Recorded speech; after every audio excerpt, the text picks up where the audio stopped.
हरे भरे पहाड़ों से घिरी एक सुंदर घाटी के बीच बसा था वरधाम नामक गांव। यह एक शांत और सुखी गांव था जहां हर कोई एक दूसरे को नाम से जानता था। गांव के केंद्र में एक प्राचीन मंदिर था जिसमें एक विशाल घंटी लगी थी। वह घंटी पिछले 50 वर्षों से नहीं बजी थी। गांव वालों का मानना था कि जब वह घंटी फिर से बजेगी तो कोई चमत्कार होगा। पुरानी कहानियों में कहा जाता था कि घंटी की आवाज घाटी में गूंजती थी, सूखे के समय बारिश लाती थी या जंगली जानवरों और तूफानों को दूर करती थी। लेकिन एक दिन वह घंटी चुप हो गई और उसे बजाने की चाबी खो गई। जैसे जैसे पीढ़ियां गुजरती गईं लोगों ने मान लिया कि यह केवल एक कहानी थी और जीवन अपने ढर्रे पर चलता रहा।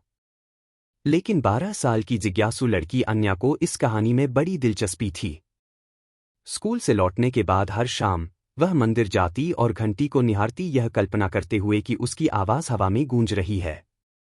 वह अक्सर बुजुर्गों से चाबी के बारे में पूछती लेकिन किसी के पास जवाब नहीं था, केवल कहानियां थीं। एक शाम जब एक भारी बारिश के बाद अन्या ने कुछ अजीब देखा।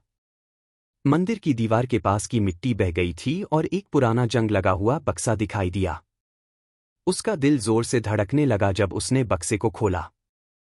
अंदर एक पीतल की चाबी थी, पुरानी और जंग लगी लेकिन साफ साफ घंटी के ताले में फिट होने के लिए बनी हुई। अन्या बिना सोचे समझे मंदिर के घंटाघर की ओर दौड़ी। उसके हाथ कांप रहे थे जब उसने चाबी ताले में डाली। एक हल्की क्लिक की आवाज के साथ ताला खुल गया और घंटी की रस्सी उसके हाथ में आ गई। उसने गहरी सांस ली और पूरी ताकत से रस्सी खींच दी। घंटी ने एक गहरी गूंजती हुई ध्वनि निकाली, इतनी तेज और स्पष्ट कि ऐसा लगा जैसे जमीन हिल गई हो। गांव वाले अपने घरों से बाहर दौड़े, अनजान आवाज से हैरान। लेकिन जो इसके बाद हुआ उसने सभी को चौंका दिया। जैसे ही घंटी की ध्वनि घाटी में गूंजी, खेतों से एक अजीब धुंध उठने लगी जिसने गांव को एक नरम अलौकिक चमक में ढक दिया। जो फसलें खराब मिट्टी में संघर्ष कर रही थीं वे देखते देखते ऊंची, हरी भरी और स्वस्थ हो गईं। फूल खिल उठे, नदी का पानी क्रिस्टल जैसा साफ हो गया और हवा में चमेली की मीठी महक भर गई। गांव वाले स्तब्ध रह गए। वे मंदिर के पास इकट्ठे हो गए, घंटी और उस छोटी लड़की को हैरत से देखते रहे जिसने इसे बजाया था। अन्या खड़ी थी, उसकी आंखें चौड़ी थीं, यह समझने की कोशिश कर रही थी कि उसने क्या किया, लेकिन इतना तो उसे यकीन था कि उसने कुछ खास किया था। उस दिन के बाद से घंटी कभी मौन नहीं रही।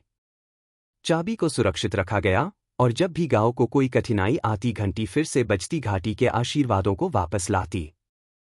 और अन्या जिसने घंटी को फिर से जीवित किया उसकी कहानी की संरक्षक बन गई, यह सुनिश्चित करते हुए कि उसकी ध्वनि कभी भुलाई न जाए। अगर आपको कहानी अच्छी लगी हो तो लाइक, कमेंट करें और चैनल को सब्सक्राइब करना न भूलें। नए वीडियो के लिए नोटिफिकेशन बेल को दबाएं।